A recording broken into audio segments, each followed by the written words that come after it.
Αυστραλία. Σέρφερ καγκουρό ήλιος όπερα του Σίδνεϊ. Όμως ο στρατός της κάποτε κήρυξε πόλεμο σε πτηνά και έχασε ντροπιαστικά. Το 1932 μεγάλα κοπάδια έμου εισέβαλαν σε χωράφια καταστρέφοντας σοδιές. Οι αρχές έστειλαν στρατιώτες με πολυβόλα. Τα πουλιά όμως ήταν πιο έξυπνα. Χωρίζονταν σε ομάδες, έτρεχαν ζινγκ-ζανγκ ως 50 χιλιόμετρα ώρα εξουθενώνοντας τους στρατιώτες.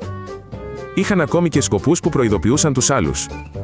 Σε ένα μήνα σπατάλησαν 10.000 σφαίρες, σκοτώνοντας κάτω από 1.000 έμου. Ο παγκόσμιος τύπος τους κορόιδεψε. Στην Αυστραλία τα ζώα του εθνικού εμβλήματος σερβίρονται στο μενού. Το καγκουρό και το εμού εθνικά σύμβολα είναι φαγώσιμα. Το κρέας τους πωλείται σε καταστήματα, γίνονται μπριζόλες στα αυγά εμού ομελέτες. Πολλά ζώα υπάρχουν, η ελεγχόμενη θύρα βοηθά αγρότες. Υπάρχει και η πίτσα έμβλημαυδα με κρέας καγκουρό και εμού. Οι αυτόχθονες τρώνε λευκές προνύμφες, ομές σαν αμύγδαλο τηγανιτές, σαν ομελέτα. Μαύρη πάστα μαγιά σαλίφεται σε τοστ, βρίσκεται σε κάθε σπίτι. Οι ξένοι σοκάρονται. Μια υπόγεια πόλη στη νότια Αυστραλιανή έρημο γλιτώνει την 50βαθμη ζέστη. Έναν αιώνα πριν οπαλορυχοί σκάλισαν κατοικίες στο βράχο. Υπόγεια σήμερα. Υπνοδωμάτια, ξενοδοχεία, καταστήματα. Και εκκλησία με βιτρό. Σταθερή θερμοκρασία στους 23 βαθμούς. Κλιματισμός αχρίαστος. Η ζωή στην επιφάνεια πάβει τη μέρα. Καύσωνα σκόνη κενό. Το όνομά της μεταφράζεται λαγούμι λευκού ανθρώπου. Τα υπόγεια σπίτια προστατεύουν από ζέστη και αμοθίελες. Η Αυστραλιανή ενδοχώρα είναι πανέμορφη αλλά ενοχλητική. Μύγες μπαίνουν στα μάτια μη τη στόμα. Οι ντόπιοι τις διώχνουν συνεχώς. Την άνοιξη καρακάξες επιτίθενται σε ποδηλάτες, τιμούνται πρόσωπα και επανέρχονται. Στο τελωνείο ο έλεγχος είναι αυστηρός. Ένα ξεχασμένο μήλο φέρνει πρόστιμο χιλιάδων.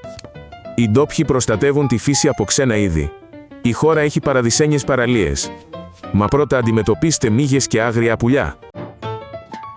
Το αυστραλιανό χιούμορ λάμπει στις τρελές γιορτές. Πάνω από 50 χρόνια σε ρεγκάτα με βάρκες από κουτάκια μπύρας οι ομάδες αγωνίζονται μέχρι τη διάλυση των σκαφών. Σε άλλη πόλη, ξηρή ρεγκάτα, κουβαλούν σκελετούς βαρκών χωρίς πάτο σε ξερό ποτάμι κοπηλατώντας με τα πόδια στην άμμο. Μια φορά ακυρώθηκε λόγω βροχής. Εμφανίστηκε νερό, το αστείο έγινε πραγματικότητα. Ακόμα και την έρημο μετατρέπουν σε γιορτή, συγκεντρώνοντας χρήματα για φιλανθρωπία και προσελκύοντας χιλιάδες τουρίστες. Το δυσχυλιωστή 20η Ανατολική Αυστραλία βίωσε μια βιβλική επιδημία ποντικιών.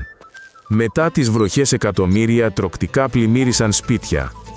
Βίντεο με τη γη να κινείται σαν γκρίζο χαλί έγιναν viral.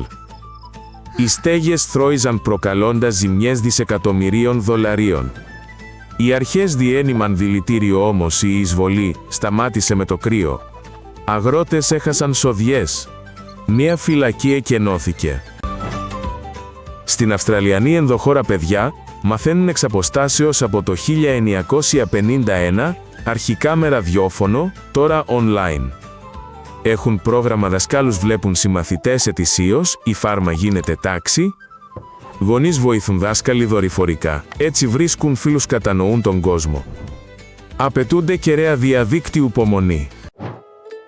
Αυστραλοί περικύκλωσαν τη χώρα με τους μακρύτερους φράχτες στον κόσμο προσπαθώντας να δαμάσουν τη φύση. Ο φράχτης για τα ντίνγκο εκτείνεται πάνω από 5.500 χιλιόμετρα μακρύτερος από το συνικό τείχος. Προστατεύει πρόβατα και περιπολείται ακόμα. Υπήρχε και ένας πολύ μακρύς φράχτης για κουνέλια. Όμως τα κουνέλια έβρισκαν διόδους, μόνο οι ιοί βοήθησαν. Αυτές οι γραμμές φαίνονται από δορυφόρο. Είναι μνημείο της προσπάθειας να ελεγχθεί η φύση. Για τους βοσκούς αυτό είναι ζωή και θάνατος. Μια νύχτα χωρίς προστασία θα αφανίσει το κοπάδι. Ο μέσος Αυστραλός έχει απρόσμενα υψηλή περιουσία, με πολλούς να κατέχουν εκατοντάδες χιλιάδες δολάρια σε ακίνητα και αποταμιεύσεις. Σχεδόν 1 στους 10 είναι εκατομμυριούχος. Το μυστικό: ακριβά αστικά ακίνητα και υποχρεωτικές συνταξιοδοτικές εισφορές. Η μεσαία τάξη είναι ισχυρή, ιδιόκτητη κατοικία, αποταμιεύσεις, μετοχές. Αυτή η οικονομική ασπίδα επιτρέπει σχεδιασμό μέλλοντος και διώχνει φόβο γύρατος. Το 1967ο Αυστραλός πρωθυπουργός εξαφανίστηκε κολυμπώντας στην παραλία. Τεράστια έρευνα με δίτες ελικόπτερα δεν τον βρήκε ποτέ. Θεωρήθηκε πνιγμένος, αλλά η χώρα συζητούσε άγριες θεωρίες από ρεύματα ως εξωγήινους. Ηρωνικά χρόνια μετά άνοιξε κολυμβητήριο στο όνομά του. Η ιστορία έγινε μύθος. Κανείς δεν είναι ασφαλής από τον ωκεανό ούτε στην εξουσία. Μετά η ασφάλεια στις παραλίες ενισχύθηκε. Η Αυστραλία πρωτοπορεί στα οικιακά φωτοβολταϊκά, 1 στα 3 σπίτια με ηλιακό. Το μεσημέρι τα προάστια στέλνουν περίσσια ενέργεια στο δίκτυο, πλέον ο κανόνας. Ανέπαφες πληρωμές παντού, ακόμη και σε κιόσκια παραλίας με τηλέφωνο. Ήλιος στην πρίζα πορτοφόλι, στο smartphone, η νέα καθημερινότητα.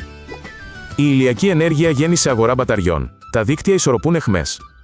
Το μέλλον είναι εδώ για εκατομμύρια οικογένειες. Η οπέρα του Σίδνεϊ.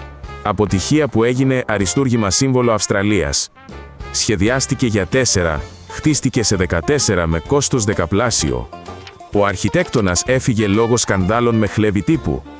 Όταν τα λευκά πανιά της φάνηκαν, τα σκάνδαλα ξεχάστηκαν. Η αποτυχία έγινε σύμβολο. Η επιμονή φέρνει θαύματα.